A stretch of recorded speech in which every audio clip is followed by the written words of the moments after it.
Well, the time has finally arrived. It is the postseason in Major League Baseball, and the Blue Jays will be hosting playoff games for the first time since 2016 as they take on the Seattle Mariners in the wild card round. Welcome into Long Ball. Rob Wong joined alongside by Toronto Sun Blue Jays writer Rob Longley. And what a fascinating matchup we have here, Rob. A couple of expansion cousins that joined Major League Baseball back in 1977, meeting in the playoffs for the first time. Now, that's not surprising because the Mariners haven't been to the playoffs in about 21 years, so it's been a long road for them to get back. But this matchup, how do you kind of see it overall between these two Yeah, teams? Rob, lots of intrigue to it, as you mentioned. Of course, these two teams will forever be united because of their expansion debuts. But I think I'm sure we're going to talk about this in more depth. But the real intrigue of this matchup is the pitching. Both teams have strong starting rotations and certainly strong rotations at the front end, which in a best of three series is going to be crucial. But to me, one of the most intriguing parts of it is the Blue Jays are heavily favored in this series. They're like minus 170 favorites to take it. I think a lot of that is to do with home field advantage. But the Mariners have a 5-2 record against the Blue Jays this season, including that 4-0 sweep in Seattle back in July that ultimately paved the way for former manager Charlie Montoyo's departure when they were swept away. He lasted 3 more days, and John Schneider has come in and turned this team around in a lot of ways. And Schneider spoke to that when we talked to him in Baltimore earlier in the week, and he basically said, "We're a dramatically different team than we were then. We're doing a lot more things better. We were really scuffling at that point. It was our low point in the season when we lost 4 in Seattle, and we're a much better team, and we think that we match up against them much better than we did then." So there's a fair level of confidence on the Toronto side, and I think a lot of that stems with the guy they're giving the ball to in the opener, Alek Manoah.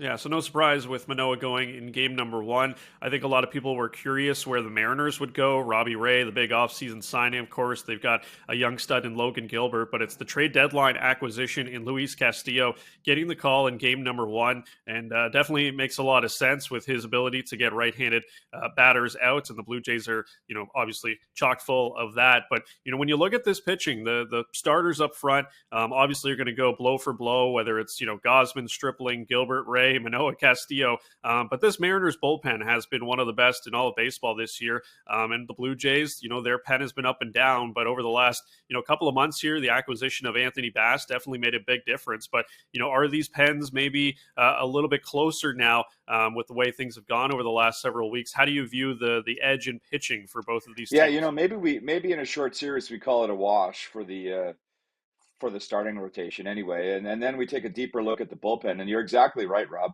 I remember being out there in Seattle, and Robbie Ray pitched 6 shutout innings or whatever it was, and his pitch count was low, like it was in the I think it was in the low 80s, might have even been high 70s.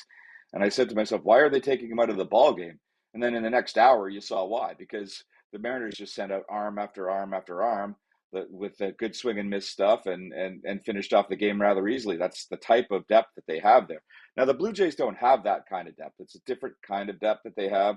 But since the trade deadline, I know a lot of people thought their acquisitions were underwhelming, but the bullpen has been a lot better since then. I expect that Anthony Bass is going to be a key part in this series. He's been sort of a glue guy in that rotation that can take you from the fifth or the sixth inning into Yimi Garcia and Jordan Romano to close it up in the eighth and the ninth. And that bullpen has been fairly strong and fairly consistent now for the past 6 weeks. So while I would still give a bit of an edge to the Mariners in terms of the swing and miss stuff that they have in their bullpen, I don't see the Blue Jays bullpen as anywhere near the liability that it was through much of the mid portions of the season. Now, the old adage is good pitching defeats good hitting, and this Blue Jays offense has definitely been, hitting on all cylinders the last little while here. I was actually looking it up yesterday, but at least going into the final games against Baltimore, the Blue Jays had the best road offense in all of baseball this year, which obviously is very impressive away from hitters haven like Rogers Center. But can the Blue Jays bats overcome Seattle's pitching in this matchup? That's going to be the story of the series in a lot of ways, I think, Rob.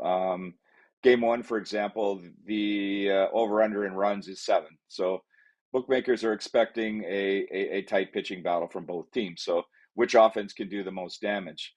Um, obviously it's going to be a tough task for the Blue Jays, but what we've seen from them over the last little while is a group that's heating up at the right time. There doesn't seem to be nearly as much chase as there used to be. We're starting to see Teoscar Hernandez really heat up, which has been key. They've been waiting for him to do that basically all season. George Springer, this is the time of year that he's made for, and as a leadoff guy, there's nobody you'd rather have at the top of your order. Maybe Vlad Guerrero Jr. keeps some of the momentum that he's had over the last little while, and then all of a sudden you get that order that many people thought at the start of the season was so deep, top down from 1 to 9. I'm not so sure they're deep all the way from 1 to 9, but Whit Merrifield is contributing, Danny Jansen is contributing. So this offense, probably for the first time all season, is doing what was expected of them, doing what we saw from them last September, and now the challenge is how will that form work out against one of the better pitching staffs in the American League.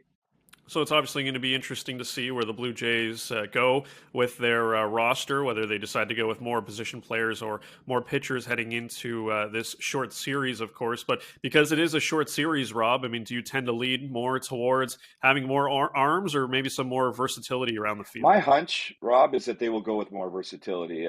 There's still a few decisions to be made, and my guess is that the Jays won't announce their roster until the last minute, which is noon on Friday, 4 hours before first pitch. There was still some concern and question whether either or both of Lourdes Gurriel Jr. Or Santiago Espinal would be available. From what I'm understanding, Espinal would be closer than Gurriel at this point, because Gurriel said basically all he'd be able to do by Friday is pinch hit. So do you really want to have a guy on your roster that all he's bringing you? Espinal does provide a little bit more. You could throw him at different places across the diamond. So my guess is that's the direction they'll go. And part of that has to do with the fact that the pitching staff has been able to have been rested over the last little while. They've been able to get guys the right amount of work to stay sharp out of the bullpen anyway. But basically, it's a fresh group that's back here in Toronto and ready for the playoffs. So in a short series, you may want to have that depth as a position player more than you would as a pitcher, and that's something that you would adjust going into the second round. Because here's the thing, right? Once you get through that 2 out of 3, whether it's Saturday or Sunday, and you advance, then you got to go to Houston and start playing baseball again 2 days later, and that series is going to be a very stout test, and you're really going to need the pitching depth at that point. So if I'm guessing, that's the way that Ross Atkins, the general manager, and John Schneider, the manager, are going to go about it for the first round anyway. All right, like you mentioned, the Jays are favored in this series, home field advantage playing a big part in that, you would imagine. What is your prediction? Blue Jays, Mariners, who takes this wild card series? Well, Rob, you and I talk about betting a lot. I wouldn't bet on the Blue Jays, but only because I don't like the value. Minus 170 is a very steep price to have to pay, and it's in a 3-game series. For example, if the Rays get off to an early jump and beat Manoah in Game 1, then all of a sudden they're the favorites. But I think that based on the way that the Blue Jays have been playing the last little while, the confidence that they have going into this series.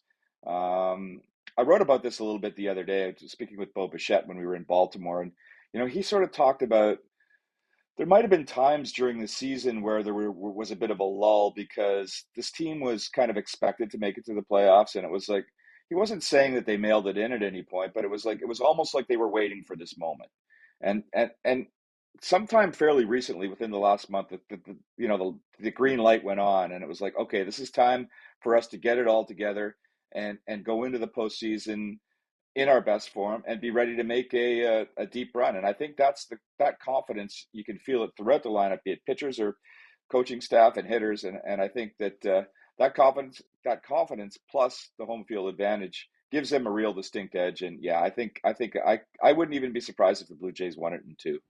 Yeah, that would be very good for a lot of Blue Jays fans, of course, and give them a bit of a break heading into an ALDS matchup against the Houston Astros. Well, it all gets started at Friday at 4 p.m. at Rogers Center. Alek Manoah taking on Luis Castillo in game number 1. For all your wildcard series coverage from Rob, head over to the Toronto Sun and follow him on Twitter at Longley Sun Sport.